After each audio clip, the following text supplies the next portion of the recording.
The door was locked and Drew lay motionless on the bed as the monitor screamed into the empty hallway. His chest barely rose, and the poison was already racing through his veins while Willow stood on the other side of the door with the key clenched in her shaking hand. Her breath came fast and uneven, not from fear of what she had done, but from the strange sense of relief blooming in her chest. This was the moment she had imagined in silence for weeks, the moment when Drew would finally understand that survival was no longer his choice. Inside the room, his body betrayed him inch by inch, and outside, Willow leaned against the wall, closing her eyes as if she could already feel the weight of freedom settling on her shoulders. Only hours earlier, Drew had been brought home fragile and pale after the stroke that nearly killed him. The doctors believed he was stable enough to recover under careful supervision, and Willow insisted on being the one to care for him. She played the devoted wife with convincing grace, arranging his pillows, adjusting the IV lines, and smiling softly at the medical staff who visited regularly. To them, she was a woman redeemed, cleared of all charges, and determined to rebuild her life beside her husband and their daughter Scout. No one questioned her intentions because the court had already done that for them. Willow had walked out of the courtroom a free woman, despite the undeniable truth that she had shot Drew twice. The verdict shocked poor Charles and left whispers trailing her wherever she went, yet the law had spoken. She could have stopped there. She could have celebrated her freedom, embraced her new status as the wife of a congressman, and enjoyed the privileges that came with it. She could have lived quietly, rebuilding a family life that looked whole from the outside. That version of Willow would have smiled beside Drew and let the past dissolve into polite silence. But the past did not dissolve.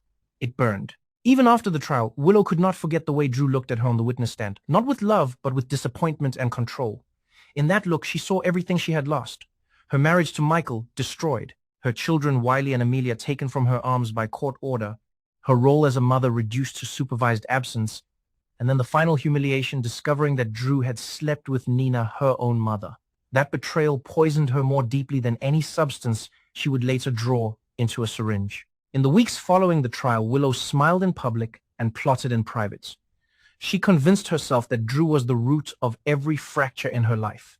If he had never pushed her, if he had never judged her, if he had never crossed that line with Nina, she replayed each moment until anger became clarity and clarity became resolve.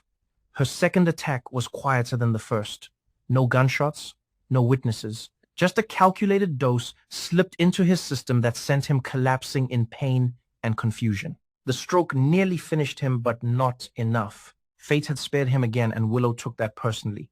Now Drew was home, confined to a bed, unable to speak, unable to fight back.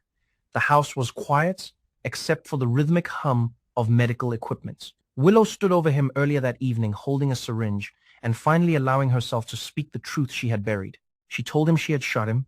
She told him she had poisoned him. She told him he deserved it.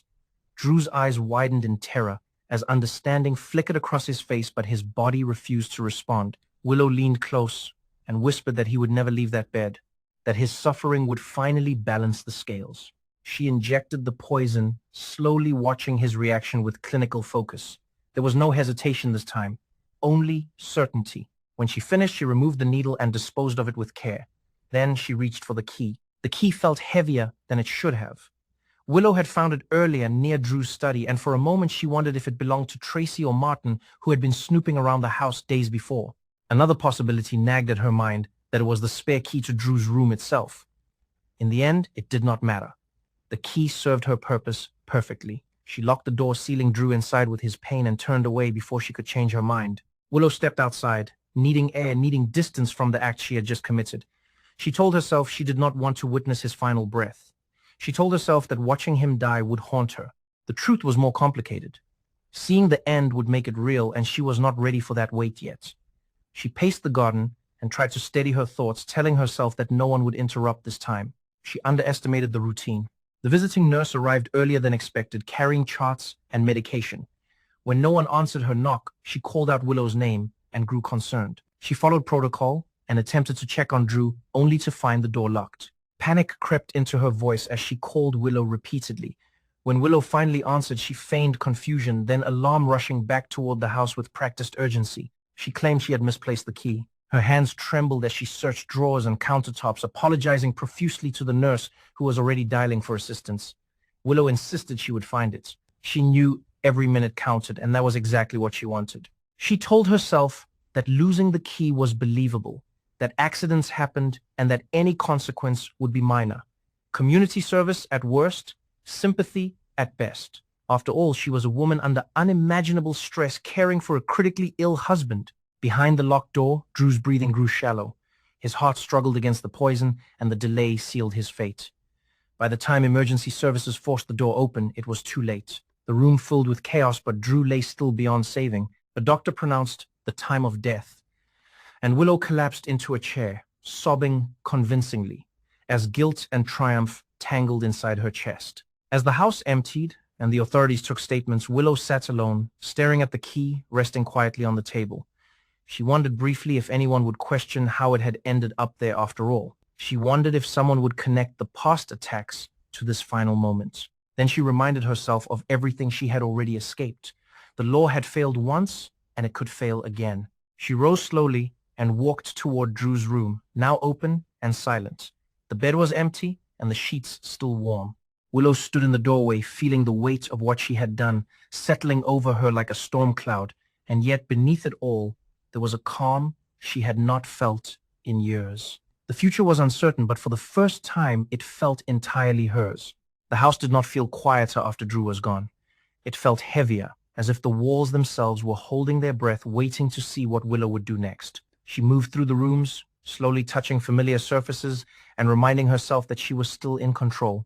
Grief was expected and suspicion was inevitable, but she had learned long ago how to shape her emotions into something the world would accept. She sat on the couch with a blanket around her shoulders and practiced the hollow stare that came naturally now. Anyone who saw her would believe she was a woman shattered by loss, not the architect of it. News of Drew's death spread quickly through Port Charles, and with it came a wave of sympathy. Willow received calls, messages, and visits from people who barely knew her, yet felt compelled to express condolences. Each word of comfort reinforced her belief that she had succeeded. She told the same story again and again, about stepping outside for air, about losing the key, about the panic she felt when the nurse arrived. Her voice trembled at the right moments, and tears came easily because grief was not entirely an act. She mourned the life she thought she would have before everything went wrong. Drew had been part of that dream once, even if he had become the villain in her story. Michael arrived later that day, standing awkwardly in the doorway as if unsure whether he was welcome.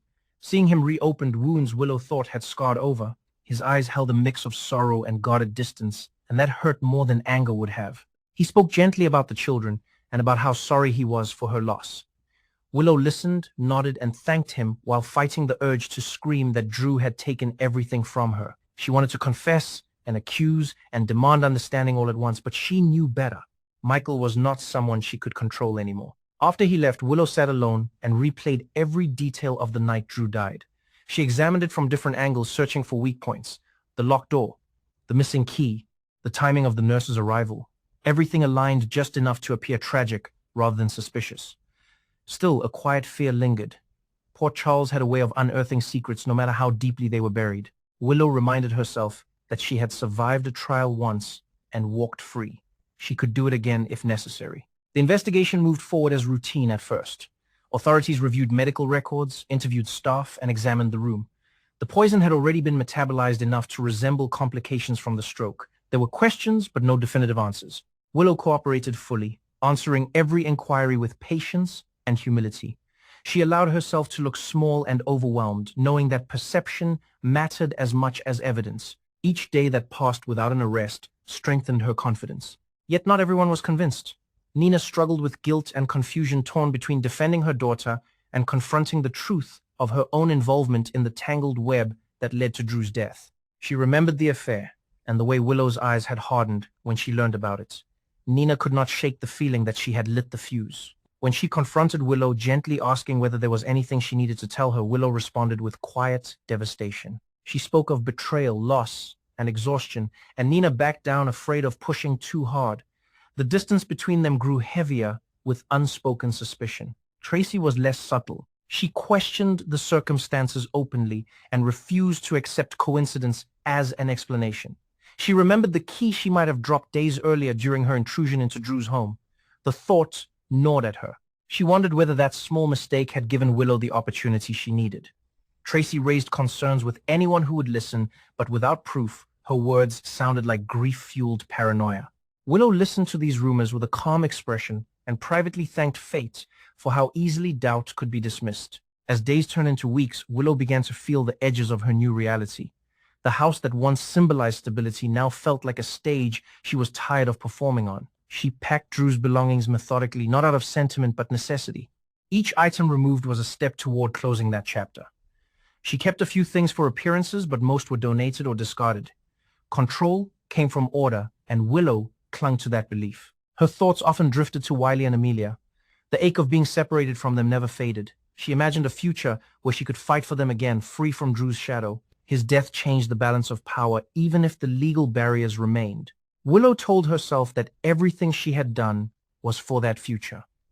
Love and obsession blurred together until she could no longer tell where one ended and the other began. One evening, as she prepared to leave the house for good, Willow paused at the doorway of Drew's former room. The bed was gone, replaced by emptiness and faint impressions on the floor. She felt a flicker of something close to remorse, then pushed it aside.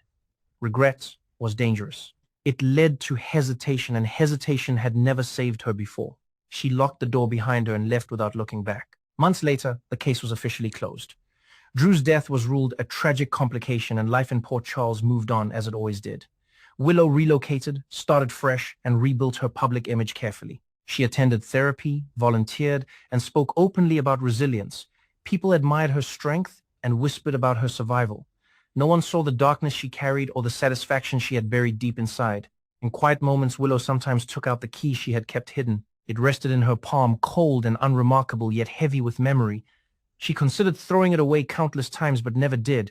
It was proof of her power and her guilt bound together, a reminder of how far she was willing to go to reclaim her life. One afternoon, she stood by the water, watching the sun dip below the horizon, and felt something close to peace. The past no longer chased her with the same urgency. Drew was gone, and with him, the pain he represented.